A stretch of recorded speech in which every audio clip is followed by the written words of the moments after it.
हमारी आज की कहानी है नहीं बनेगी मेरी लाडो पिंजरे में कैद पंछी। शाम के 5 बजे होंगे। 40 वर्षीय स्नेहा किचन में ब्रेड पकोड़े बना रही थी। उसकी प्यारी गुड़िया ने आज ब्रेड पकोड़े खाने की फरमाइश जो की थी, आज भी उतनी ही खूबसूरत लगती थी। वही घने लंबे बाल, छरहरा बदन, बड़ी बड़ी तीखे कटाक्ष वाली आंखें और गुलाबी अंधरों पर सजी वही जीवंत मुस्कान। उम्र के इस पड़ाव पर भी उसका सौंदर्य किसी कमसिन के सौंदर्य से कम ना था। शिवांगी के स्कूल से आने का समय हो चला था और स्नेहा उसके लिए नाश्ता बना रही थी। शिवांगी स्नेहा की 16 वर्षीय बेटी थी। पढ़ाई में अव्वल और नैन नक्श में बिल्कुल अपनी माँ की छवि थी। डोरबेल की आवाज़ सुनकर स्नेहा ने बेसन से सने अपने हाथों को सींग में साफ किया और किचन टॉवल से हाथ पोंछती हुई दरवाजे की तरफ बढ़ी। दरवाज़ा खोलते ही शिवांगी का उदास चेहरा देखकर परेशान हो गई स्नेहा। फिर वही उदास चेहरा, क्या हो गया है मेरी गुड़िया को? क्यों इतनी परेशानी रहती है आजकल? कैसे जानूं इसके मन का हाल? वो मन ही मन बुदबुदाई। अचानक आए एक ख्याल के कारण स्नेहा का चेहरा खुशी से चमक उठा। हाँ, ये ठीक रहेगा। ब्रेड पकोड़े देखकर खुश हो जाएगी मेरी गुड़िया। फिर पूछ लूँगी कि क्या बात है। अभी वह अपने ख्यालों में विचरण कर ही रही थी कि शिवांगी उसके गले से लिपट कर रोने लगी। स्नेहा को समझ ही नहीं आ रहा था कि उसकी बहादुर और हमेशा हंसने रहने वाली गुड़िया को आज हुआ क्या है। उसने प्यार से शिवांगी की सर पर हाथ फेरा और उसके कंधे से बैग लेते हुए कहा, अरे अरे, क्या हो गया मेरी लाडो को? ना, रोना नहीं। मेरी गुड़िया तो बहुत बहादुर है, ऐसे रोते थोड़ी है। चुप हो जा। उसने प्यार से शिवांगी के सर को चूमा और उसे अपने साथ सोफा पर बिठाया। शिवांगी भी अब तक कुछ संभल चुकी थी। उसने सामने मेज पर रखा पानी का गिलास शिवांगी की तरफ बढ़ाते हुए कहा, अब बता, क्या बात है? क्यों इतनी परेशान है? स्कूल में कुछ हुआ है क्या? टीचर से डांट पड़ी है या फिर किसी से झगड़ा हुआ है? अपनी मम्मा को बताएगी ना मेरी गुड़िया? शिवांगी ने हाँ में सर हिलाया और थोड़ा रुक कर शुभकते हुए कहना शुरू किया, मम्मा, आई एम सॉरी। मुझे आपको सब कुछ पहले ही बता देना चाहिए था। मेरे स्कूल जाने के रास्ते में जो बस्ती पड़ती है, वहाँ एक लड़का रोज मुझे आते जाते हुए घूरता है और गंदे गंदे इशारा करता है। मैं आपको बताना चाहती थी पर मुझे बहुत डर लग रहा था। पर मम्मा, बिलीव मी, इस सब में मेरी कोई गलती नहीं है। शिवांगी स्नेहा की आंखों में झांक रही थी, मानो पूछ रही हो, आपको मुझ पर विश्वास तो है ना मम्मा? आज तो हद ही हो गई।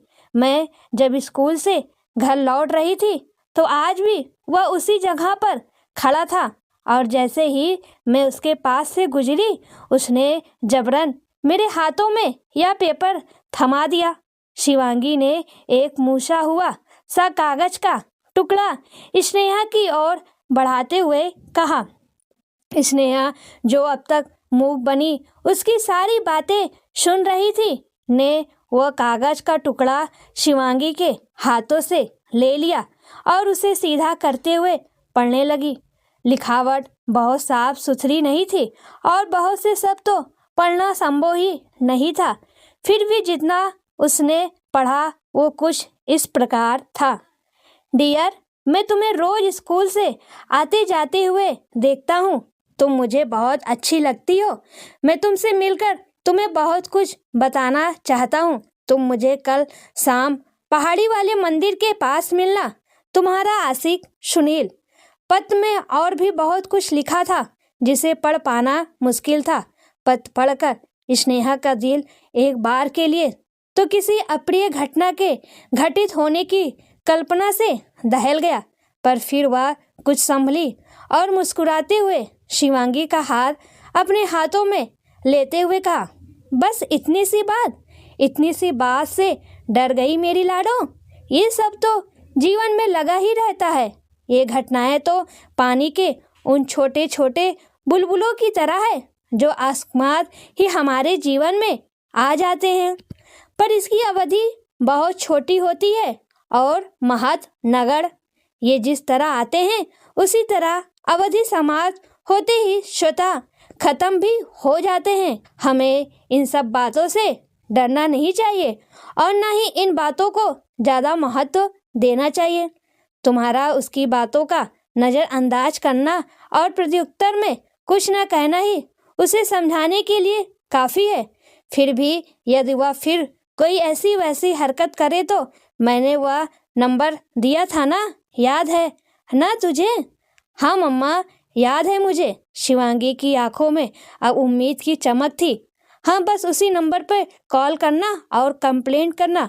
डरना बिल्कुल नहीं, तुझे मजबूत बनना है, मजबूर नहीं। स्नेहा की बातों से शिवांगी को हिम्मत मिली थी।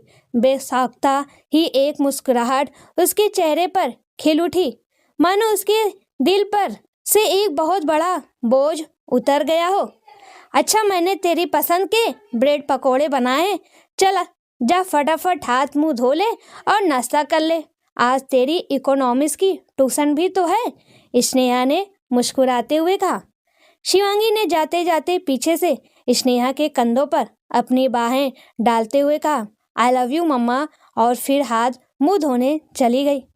शिवांगी के जाने के बाद स्नेहा का मन अनायास ही अपने अतीत में विचरण करने लगा। वो भी तो बस 15-16 साल की ही रही होगी जब उसके साथ भी कुछ ऐसा ही घटा था।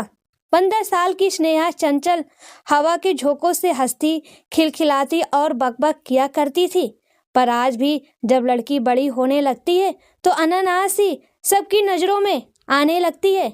फिर स्नेहा के ज़माने की तो बात ही अलग थी। तब तो लोग आज की तरह आज़ाद ख्यालों वाले बिल्कुल ना थे। इन्हीं में से कुछ ऐसी नज़रें भी होती हैं जो उसके जीवन अल्लड़ अटखेलियों से भरे लड़कपन को ही कुचलने का प्रयास करने लगती हैं। कभी दादी नानी की नज़रें बनकर चेतावनी मिलती है कि लड़की बड़ी हो गई है, उसे इतनी ज़ोर से हंसना नहीं चाहिए, धीमे धीमे बोलना चाहिए। तो कभी पड़ोसियों की नज़र, बेटी बड़ी हो गई है, इसका विवाह कब कर रहे हैं। और कभी गली मोहल्ले के जवान लड़कों की नज़र, क्या दिखती है यार, एकदम छम्मक छल्लो पटाखा और पता नहीं क्या क्या। यही वजह थी लड़के की माँ बाप बहुत चिंतित रहते थे, कहीं कोई दाग ना लग जाए उनके घर की इज्जत पर। यही डर उन्हें खुद ही अपनी बेटियों का बचपन उनसे छीन लेने पर मजबूर करता था। 18 की हुई नहीं कि समाज के तानों और लोगों की बुरी नज़रों से डरे हुए माँ बाप अपनी बेटी का विवाह तय कर देते थे और इन सब के बीच घुट घुट कर दम तोड़ देते थे लड़कियों के अरमान। शादी से पहले पिता की कैद और शादी के बाद पति की कैद, बस यही तो बसेरा था इन सोन चिड़ियों का। ससुराल का वह पिंजड़ा जहाँ हर बात पर घर वालों का दिल जीतने के लिए अपने अरमानों की बलि चढ़ाना होता था, उन्हें पूरी तरह तटस्थ बना देता था। वो पिंजड़े में कैद ऐसा पक्षी बनकर रह जाती थी जिनके पर उड़ान भरने से पहले ही काट दिए जाते थे। स्नेहा भी उन्हीं लड़कियों में से एक थी, पर स्वभाव से बिल्कुल अलग, दुनियादारी से बेपरवाह, बेखबर, अपनी ही धुन में मस्त। पर उस एक शाम ने उसकी पूरी जिंदगी ही बदल दी।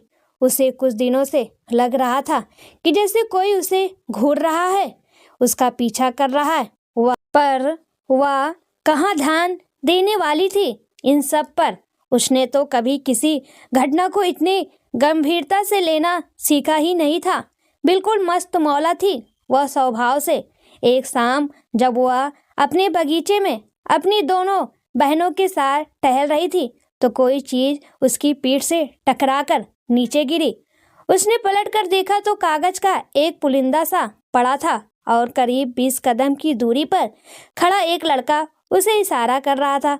उसे कुछ समझ नहीं आया। उसने डरते डरते वह कागज उठाया और घर आ गई।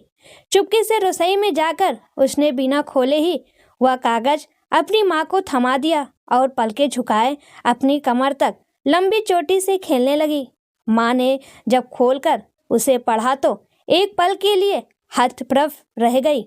उन्हें कुछ समझ नहीं आया कि वह क्या कहे और उन्हें कुछ कहने का हक था भी कहाँ। आखिर वो भी तो औरत ही थी।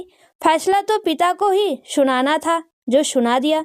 बिना किसी अपराध के 6 महीने की कैद की सजा मिल गई थी। उसे घर की उस 4 दीवारियों में कैद कर दिया गया था। उसे घर से बाहर निकलना बिल्कुल बंद हो गया। इन 6 महीनों में सूरज की एक किरण से भी उसका वास्ता ना था।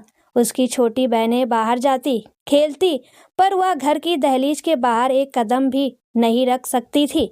इन 6 महीनों में उसके मस्तिष्क पर बहुत गहरा प्रभाव छोड़ा था और अब वह पहले जैसी बिल्कुल ना रही थी।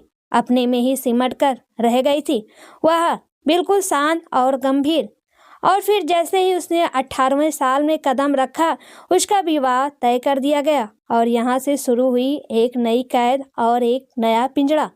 पहले मायके की और अब ससुराल की इज्जत रखने की भारी बोझ बिना उसकी मर्जी जाने ही लाद दिया गया था उसके कंधों पर। मम्मा, नाश्ता लगा दिया है क्या? शिवांगी की आवाज़ से उसकी तंद्रा टूटी। उसकी पलकें गीली हो चुकी थी। हाँ बेटा, बस अभी आती हूँ, कहकर वो अपने आंसुओं को छिपाते हुए नाश्ता लगाने लगी। आज उसे बहुत गर्व महसूस हो रहा था खुद पर।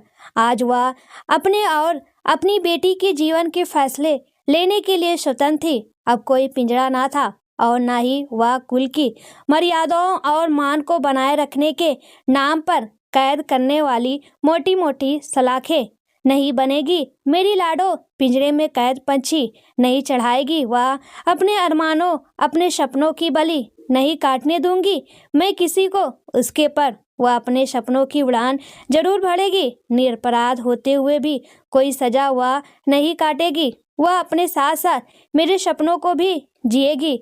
मन ही मन सोचते सोचते स्नेहा बेसाख्ता ही मुस्कुरा उठी। माँ के मन में चल रहे विचारों के इस तूफान से बेखबर शिवांगी निष्प्रभ होकर ब्रेड पकोड़े का लुत्फ उठा रही थी। सच में दोस्तों, पहले जमाने में कैसे बेटियां पक्षियों की तरह पिंजड़ों में बंद रहती थी। हमें अपने माँ बाप का शुक्रगुजार होना चाहिए कि आज की बेटियां पूरी तरह से आज़ाद हैं।